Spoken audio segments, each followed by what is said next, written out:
تفسیر روح المعانی کے اندر علامہ آلوسی نے ایک واقعہ جو ہے وہ تحریر کیا ہے. فرماتے ہیں کہ ایک صحابی ہیں حضرت ابی بن کعب رضی اللہ تعالیٰ عنہ، وہ استاذ ہیں اور شاگرد ہیں ان کے حضرت عبداللہ ابن عباس رضی اللہ تعالیٰ عنہ. حضرت عبداللہ ابن عباس رضی اللہ تعالیٰ عنہ خاندان نبوت کے ایک عظیم سپوت ہیں اور ایک عظیم شخصیت ہے.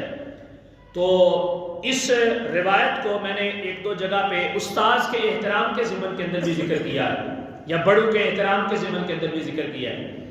تو حضرت عبداللہ ابن عباس رضی اللہ تعالیٰ عنہ حضرت ابی بن کعب رضی اللہ تعالیٰ عنہ سے جا کے قرآن کا علم سیکھا کرتے تھے. قرآن سیکھا کرتے تھے، ان سے قرات کا علم سیکھتے تھے یا نحوی ترکیب سیکھتے تھے. جو کچھ بھی ایسا علم کہ جس کا تعلق قرآن پاک سے ہے، قرآن کے علوم میں سے وہ علم جو ہے وہ جا کے حضرت ابی بن کعب سے سیکھا کرتے تھے. اب شاگرد کون ہے؟ عبداللہ ابن عباس، جو خاندان نبوت کے ایک فرد ہیں. نبی کریم علیہ السلام کے ہر خانہ میں سے ہیں. حضرت عبداللہ ابن عباس یہ شاگرد ہیں، اور دوسری طرف صحابی رسول ہے جناب ابی بن کعب رضی اللہ تعالیٰ عنہ. تھے تو دونوں صحابی، عبداللہ ابن عباس بھی صحابی ہیں، ابی بن کعب بھی صحابی ہیں، لیکن انداز دیکھیں کہ اپنے اہل بیت کے ایک فرد ہونے کے باوجود بھی حضرت عبداللہ ابن عباس رضی اللہ تعالیٰ عنہ نے ایک احترام اور ایک رسپیکٹ کا جو ایک ریلیشن، ایک تعلق تھا، اس کو بحال رکھا، خراب نہیں کیا اسے. یہ نہیں کہا کہ میں بڑے گھر کا بندہ ہوں یا میری بات پہلے سنو، ایسا نہیں کیا. آج کیا ہوتا ہے کہ مطلب کہ چودھری صاحب یا ایم این اے صاحب تو بڑے ہی ہوتے ہیں، ان کا بچہ بھی مان نہیں ہوتا، اور جناب وہ استاذ اور اس بچے کا آپس میں اگر رشتہ اور تعلق دیکھا جائے، اس کا اظہار دیکھا جائے تو انتہائی خطرناک ہوتا ہے. استاد کو ہمت نہیں ہوتی کہ بچے کے سامنے بات بھی کر جائے. ایک یہ بھی مطلب کہ انداز ہے ہمارے معاشرے کا، جو کہ ہمارے بچوں کی تعلیم و تربیت کے نظام کو تباہ و برباد کر رہا ہے. بھئی جس بچے کو، جس بندے سے وہ علم سیکھ رہا ہے، جس شخص سے وہ تعلیم لے رہا ہے، جس بچے کو اس شخص کے احترام کا ہی پتہ نہیں ہے، وہ اس بندے کے ساتھ جو تعلق اس کا بن رہا ہے، اس کے اندر روحانیت اور برکت کیسے پیدا ہو سکتی ہے؟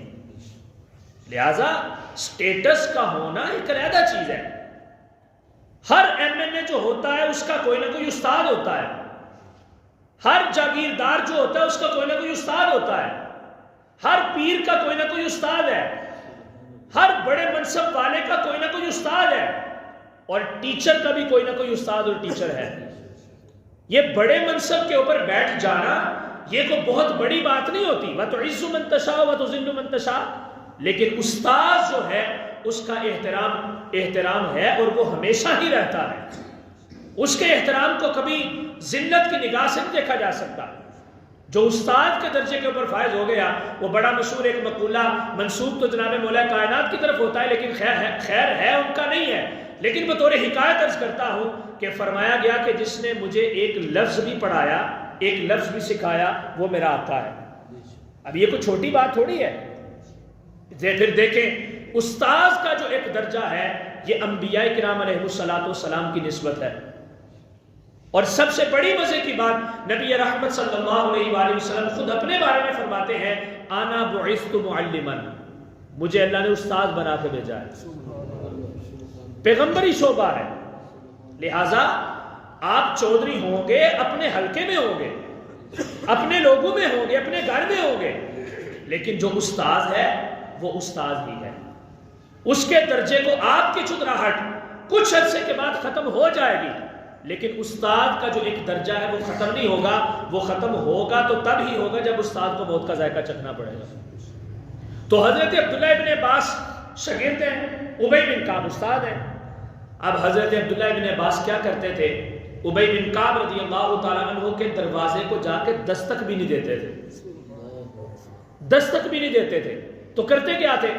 حضرت ابی بن کعب کے دروازے کے سامنے ایک درخت تھا، تو جناب عبداللہ ابن عباس اس درخت کے نیچے جا کر بیٹھ جاتے تھے، انتظار کرتے کہ میرے استاد محترم اپنے معاملات سے فارغ ہو کے خود دروازہ کھولیں گے تو میں جا کے پڑھوں گا،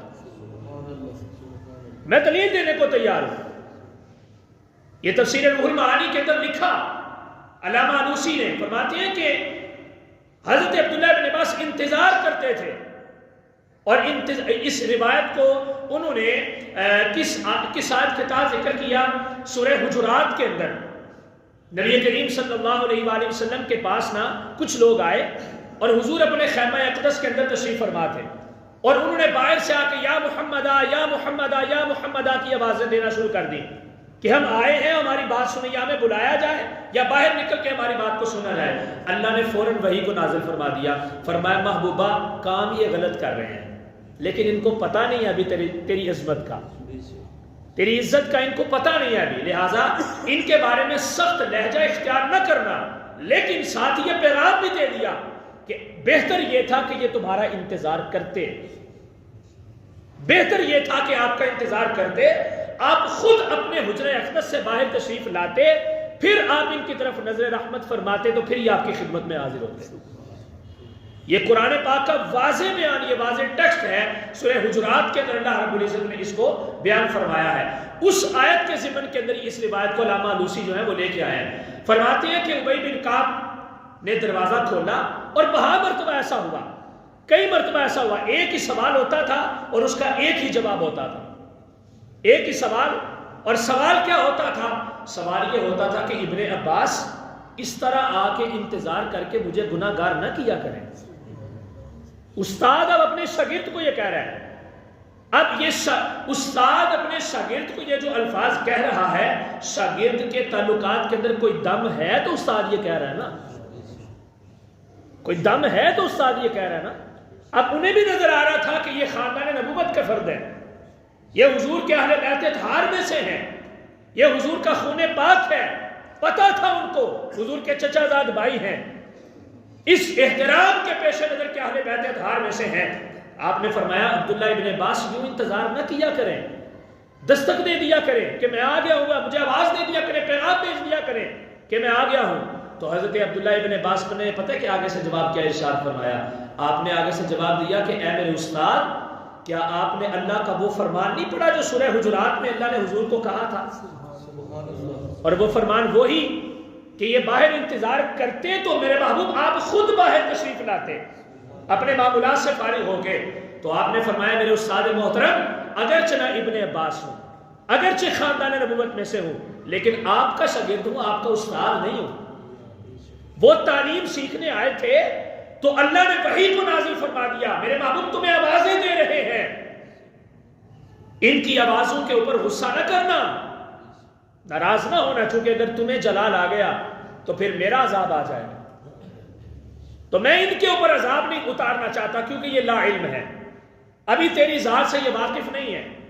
تو پھر ان کو سمجھایا گیا خبردار آج کے بعد ایسا نہیں کرنا، اگر میرے مصطفیٰ کی بارگاہ میں حاضر ہونا ہے تو تمہارا انداز یہ ہونا چاہیے، انتظار کرو بیٹھ کے، میرے نبی خود اپنے معاملات سے فارغ ہو کے باہر نکلیں گے، پھر تمہاری طرف نظر رحمت کریں گے، تو پھر اپنا مدعا پیش کرنا کہ ہم اس کام کے لیے حاضر ہوئے ہیں۔ تو عبداللہ ابن عباس نے کہا یہ آیت صرف میرے پیش نظر ہے، تو جب تک قرآن میں یہ آیت موجود ہے نا تب تک ابن عباس ایسے ہی کرتا رہے گا۔ اب کوئی مائیکل آل اس آیت کو قرآن سے نکال کے دکھائے، یہ ہے استاد کا